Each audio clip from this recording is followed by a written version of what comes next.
12:29 minutos, estamos en Decime la Verdad, Políticamente Rock. Me mandé un dale al aire, seguramente. ¿Se escuchó, no? ¿Crees? Sí.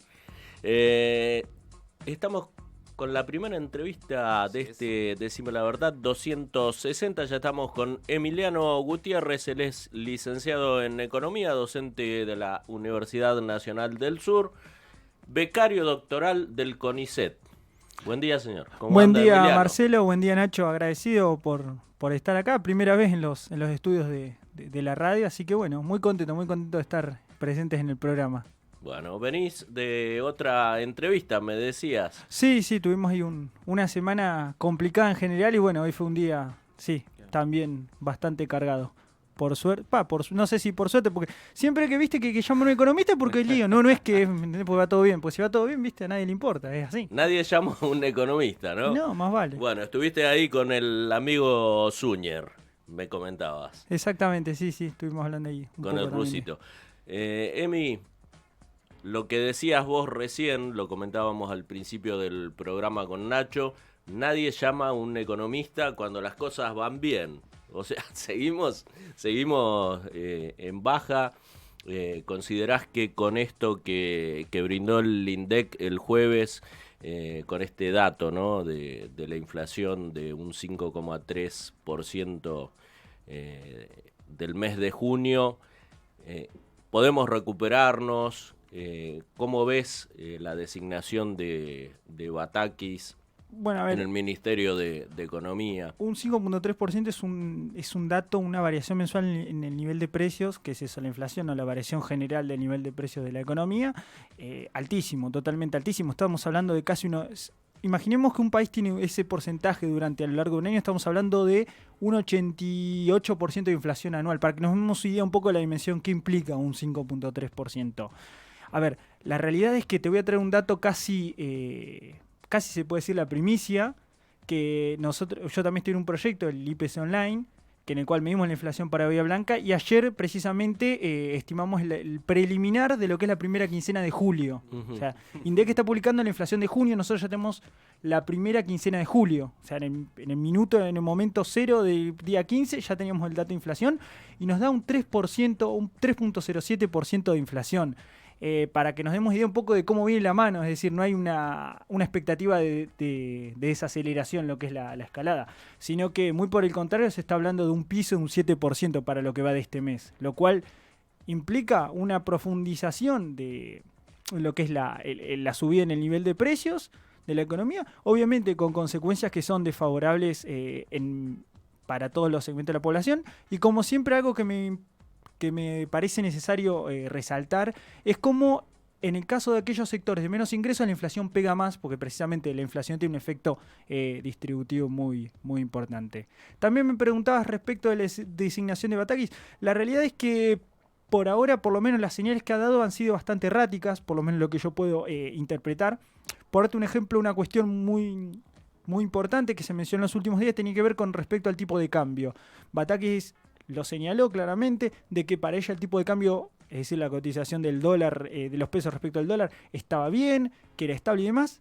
Inmediatamente, 24 horas después, metió un impuesto, profundizó el impuesto sobre el dólar tarjeta. Esto es, obviamente, un tipo de cambio del dólar que antes pagaba lo mismo que el dólar, que el dólar tarjeta pagaba lo mismo que el dólar solidario, ahora tiene un 10% más de recargo. Entonces, las señales por lo menos que se están viendo es que ni siquiera se puede sostener el discurso de una estabilidad de tipo de cambio, con lo cual lo que veo es un margen de maniobra bastante limitado que tiene actualmente la ministra, que cabe recordar asumió a menos de, ¿qué estamos hoy? Hace 10 días, hace 10 días que asumió. Entonces, obviamente tuvimos una escalada en lo que es el tipo de cambio paralelo, bueno, también el oficial tuvo unas micro devaluaciones, pero realmente tenemos un escenario bastante complejo y más que nada incierto, que es lo que también es un problema para el bolsillo de todos las y los argentinos, ¿no? Te voy a pedir, si podés, antes que Nacho te haga su primera pregunta, si nos podés reiterar este adelanto del IPC Online, 3,07 creo que dijiste, y un 7 de piso. A ver. No, un 3,07% es lo que hoy día el IPC Online registra para la primera quincena de julio. Y bueno, esto un poco lo que yo te comentaba es un poco la expectativa que hay a lo largo de todas las consultoras. Se habla de un 7% de inflación para lo que va del mes de julio. Es una expectativa, ¿no? Obviamente, al final del mes veremos realmente cómo son los resultados. Pero por lo menos los primeros indicios darían expectativas de que, los primeros resultados de estos darían indicios de que va a venir así la mano, ¿no? Bien, que la inflación va a seguir subiendo. Sí, por supuesto. En su momento el gobierno había salido, y gran parte también algunos consultores, a decir que se habló de una desaceleración por una baja en mayo, pero tenía que ver más que nada con componentes estacional y demás. Y fue yo lo primero que salí a decir en un par de medios que me preguntaron, pero se está hablando de desaceleración, sí, pero no es... Para que exista una desaceleración tendrían que pasar varios meses consecutivos en los cuales la inflación vaya bajando. Y esto fue simplemente una cuestión estacional donde algunos precios regulados no subieron de forma introspectiva y nada más. Pero bueno, hoy la expectativa, como te digo, es bastante complicada y mes a mes se incrementa este riesgo de hiperinflación. Yo no estoy diciendo que estamos en hiperinflación ni cuándo vamos a entrar en hiperinflación, porque puede que no entremos. Obviamente, eso es hacer futurología barata, que eso la verdad no me sale. Pero sí, mes a mes se incrementa ese riesgo o esa probabilidad de hiperinflación. Es la realidad. Nacho. Emiliano, bueno, estamos viviendo días en este mes de julio bastante, digamos, agitados. La salida de Guzmán propició ahí, hubo una especie de corrida cambiaria. Y mi pregunta va en el sentido de el origen de esa corrida, digamos. ¿Se podría decir que esa suba que hubo en el blue, en el dólar ilegal,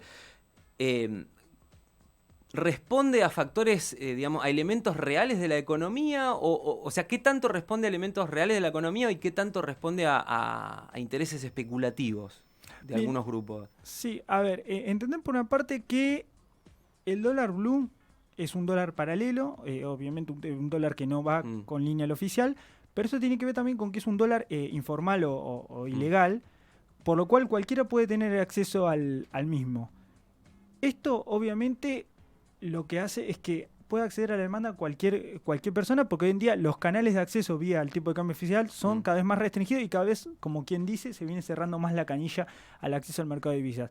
La realidad es que el componente especulativo, por mi parte, si bien es un dólar que se negocia a un volumen mucho menor, es decir, es mucho más fácil, digamos, levantar el precio del dólar blue respecto del oficial, porque obviamente todos los canales que hay y demás de negociación, la realidad es que explicar la subida simplemente por factores especulativos o la idea de los especuladores, por lo menos para mí me parece bastante incompleta. Esto también hay que tener en cuenta que estamos hablando de un tipo de cambio que es donde va toda la economía, donde van la mayor parte del segmento hoy en día negocian dólar. Esto es desde las operaciones. Te doy un ejemplo muy directo. Las operaciones inmobiliarias. Las operaciones inmobiliarias se negocian en dólar blue.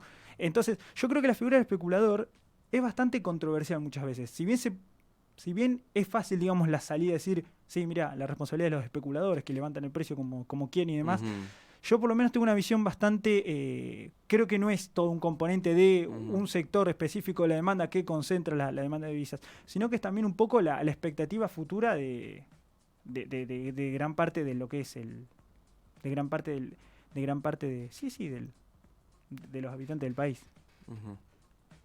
No, con esto no niego que existan sectores, eso que tiene que quedar claro. No, que claro, más que nada, digamos, que ocurra en 24 horas, ¿no? Una disparada grande, digamos. También, pero contextualizando, fue en pleno momento donde los mercados estaban cerrados, donde obviamente uno no puede... Entonces, obviamente hay todo un factor de... Y además se dio en paralelo en varios canales, no es que uno lo puede ver, ok, lo viste en el lunes cuando abrió el dólar blue, sino que se dio también en el dólar digital, el famoso dólar Bitcoin, que en ese precisamente, si hay algo que no hay es sectores... concentrados, sino que por el contrario, es el sector, digamos, más, si se quiere, más incipiente o hoy en día todavía bastante nuevo para gran parte de la gente que opera en el país. Bien. Te quería consultar también, muchos economistas dijeron en estos días,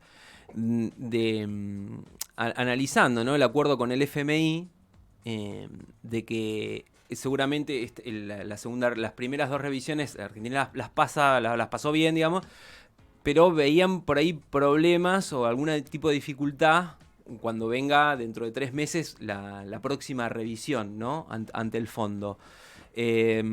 ¿Vos cómo ves que Argentina pueda llegar a tener algún tipo de complicación con el cumplimiento de estos estándares que dispuso el fondo? ¿Batakis ¿qué tipo de renegociación estaría planteando Batakis con el fondo? Bueno, a ver, en primer lugar, en uno de sus primeros discursos, Batakis dijo bien claro que ella iba a seguir complementando el acuerdo del fondo. Veremos qué tan real es eso al momento, digamos, de sentarse a negociar y al momento de que obviamente vengan las revisiones del Fondo Monetario. La realidad es que si uno lee el acuerdo que se aprobó en diputados respecto al Fondo Monetario, hace rato que ese acuerdo estamos pero muy lejos de realmente cumplimentarlo. Para que te des una idea, por darte un ejemplo, la inflación que se proyecta es de 38%, es decir, es la inflación que hoy en el primer semestre ya tenemos. Ya le alcanzaste, claro, entonces, en la mitad del tiempo. Claro, por eso mismo. Entonces digo, y obviamente se da en un contexto, y en este sentido esto le puede jugar muy a favor a Argentina, de recuperación económica global. Entonces también el Fondo Monetario puede llegar a ser mucho más flexible por ahí que lo que hubiera sido en otros años, ¿no? Donde a nivel global, digamos, tenemos un contexto inflacionario. Eso también hay que decirlo, ¿no? Un nivel de incremento de precios de commodities y demás, un contexto que es inflacionario a nivel global, y también obviamente saliendo de una recesión global como fue las consecuencias del COVID. Esas expectativas le pueden llegar a jugar muy a favor a Argentina, pero la realidad es que obviamente si vamos a lo dispuesto en el primer acuerdo, claramente estamos muy, muy lejos. Acá habrá que ver en qué está dispuesto a ceder el Fondo Monetario, porque es así, en qué también está dispuesto y puede asumir el costo político de la gestión actual, porque obviamente cada uno de los ajustes estructurales del Fondo Monetario tiene un costo político muy grave. Entonces, bueno, esto será cuestión de verlo en el momento, pero la realidad es que, sinceramente, es un contexto obviamente de incertidumbre en el cual Argentina se encuentra en una posición obviamente muy favorable respecto a hace un semestre, ¿no? Emi, yo te llevo un poco más, corriéndonos del Fondo Monetario, algo más terrenal, ¿no? Por decirlo de algún modo, la interrelación entre los planes sociales y la economía. ¿Y qué considerás vos? Se habló mucho, ¿no? Esto de planes sociales sí, o se sigue hablando constantemente, planes sociales sí, planes sociales no. ¿Cuál es tu mirada sobre esto? Sí, no, por una parte hay una demonización, me parece, sobre la idea del plan social, lo cual es una transferencia del Estado con fines redistributivos, y realmente la carga fiscal por ahí que genera un plan social no es tanta como realmente por ahí creo que hay otras cargas dentro del Estado, incluso los intereses de deuda son realmente una de las cargas más importantes que tiene el Estado, con lo cual me parece que esta idea de demonización, veo saludable la discusión del salario básico universal como se está haciendo ahora, no la veo, quizás no es el mejor contexto, digo, en plena renuncia de Guzmán, que justamente por ahí salga algunos sectores de la gestión de la coalición política actual a discutir el tema del salario básico universal, quizás no es mejor timing, pero lo veo saludable la discusión del salario básico universal, no, y como te digo, no creo que realmente los planes sociales sean una gran carga. Lo que sí también hay que entender es que, nuevamente, entender esta idea de transferencias por parte del sector se pueden realizar tanto vía, como bien decimos, monetaria, pero hay una que siempre me parece a mí que se escapa y que retomo nuevamente, que tiene un poco con lo que hablamos al inicio de la entrevista, de la inflación, ¿no? Porque la inflación también te licúa un plan social, te licúa un salario. Entonces, creo que ahí también tendría que haber un gran foco por parte del Estado en entender que la inflación también es un problema muy grave y que por ahí uno, en vez de solucionarlo vía el plan social, lo podría solucionar con una estabilidad de precios. Porque, te doy un ejemplo, entra en tensión constantemente el plan social, la actualización del monto, con lo que es la pérdida de poder adquisitivo. Entonces, en ese sentido, digamos, también eso me parece que es otra variable con la cual el Estado podría solucionar los problemas redistributivos que son muy graves en Argentina. Bueno, y un poco esto que dice Emiliano, la demonización, ¿no? de los planes sociales, porque digamos como que se ha hecho una bola de nieve tratando este tema, como que hay que hacerlos desaparecer, bueno, y y esta apreciación No tuya tiene una incidencia tan grande dentro del monto total, ¿no? del Estado. Sí, en realidad el tema de las transferencias estatales, el tema de las transferencias por parte del Estado, también conocido plan social, deberían obedecer a políticas de corto plazo. Ese es el problema que tenemos en muchas cuestiones económicas en Argentina. Tienen que tener una planificación a largo plazo, que excede lo que es un periodo presidencial. Vos fíjate que las medidas, por darte otro ejemplo, otra cuestión que también tendría que ser a largo plazo, la inflación, son cuestiones que son coyunturales, bueno, para salir del paso. Lo mismo ocurre, bueno, con por ejemplo el IFE. La gente no sabe, por ejemplo, si el mes que viene va a cobrar un IFE o no en su momento cuando se implementó el IFE. Es decir, hay toda una improvisación, es decir, respondemos a la coyuntura a ver cómo viene la mano, más que una política de gestión de largo plazo. Que eso me parece a mí. Vos fíjate que, por darte un ejemplo, el progresar. Por un ejemplo, un plan social, una transferencia social específica. Cambió el gobierno y desapareció. Entonces, ese tipo también de ausencia de política de largo plazo, también la cristalizás en los planes sociales. Un plan que era mucho más que interesante, justamente. Sí, era una propuesta bastante interesante. Obviamente los planes sociales no van a solucionar los problemas de la gente, porque obviamente se necesita una política integral, es decir, no solamente una transferencia meramente monetaria o en especie de algunos bienes específicos.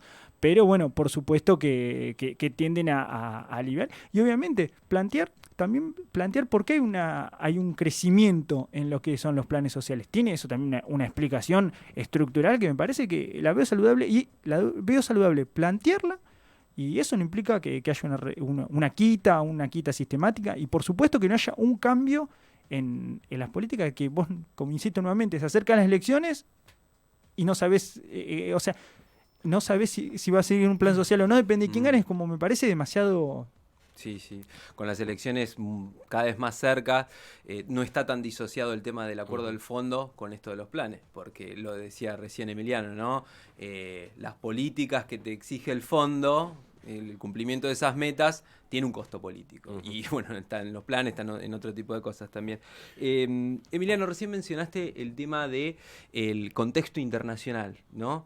Y te quería preguntar, consultar al respecto, porque tenemos un escenario donde hay una guerra en Ucrania que ha hecho que haya una mayor escasez no solo energética, sino también en materias primas que tal vez la Argentina puede llegar a exportar con mayor facilidad que otros países. Y al mismo tiempo también está esta cuestión del COVID, que todavía no, como que se sale pero no se sale. Ahora China volvió a tener restricciones muy importantes en ciudades muy grandes, y eso por ahí ha generado algún tipo de temor a que haya una nueva retracción económica a nivel global. Digo, el contexto internacional como está planteado hoy, ¿Argentina le trae más viento a favor o más viento en contra? Y es una pregunta compleja, la verdad, es que, porque por una parte tenemos un contexto que es a nivel regional, no hay que mirar a Europa para ver que es un contexto que es inflacionario. Por ejemplo, Chile está teniendo una de las inflaciones más altas interanuales de la última década, con lo cual, obviamente, estamos por un lado, esa cuestión tiene un efecto muy importante en todo el contexto argentino. Lo cierto es que Argentina, tenemos un problema de por sí dentro de la balanza, porque Argentina lo que exporta son bienes primarios que obviamente no tienen mucho valor agregado, que resultan beneficiados en este contexto, pero por otra parte hay una gran importación de bienes con alto valor agregado y que obviamente también sufren el incremento. Entonces ese en economía eso de que denominamos ese trade-off, ese beneficio, costo-beneficio, yo creo que en ese sentido es más problemático para Argentina. Quizás vos lo que estás planteando, quizás o interpreto yo, es una situación similar a la que tuvimos a inicios del siglo, a mediados del siglo XXI, en el 2005, con ese viento de cola, en el cual subieron pura y específicamente las materias primas.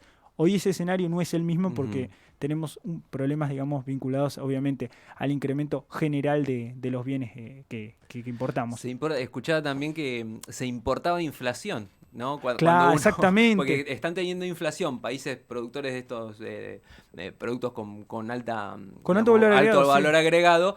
Y vos estás, al importar eso, estás como importando de la inflación que Claro, están teniendo esos exactamente. países. Es un contexto muy distinto por el que tuvo Latinoamérica en el año 2005 y demás, que fue, bueno, obviamente fueron años de crecimiento para Argentina y para todos los países de la región, donde lo único que subieron, o lo que más subió respecto a los precios relativos, como decimos en economía, fueron los bienes primarios. Entonces, ese no es el contexto actual, sino que es de suba general de precios. Emi, la última para finalizar tu recorrida de sábado por los medios en Bahía. Para nosotros, para la gente de a pie, si tuvieras que dar 3 o 2 recomendaciones para poder hacer rendir un poco más los magros ingresos que tenemos con esta inflación que sigue y que es galopante.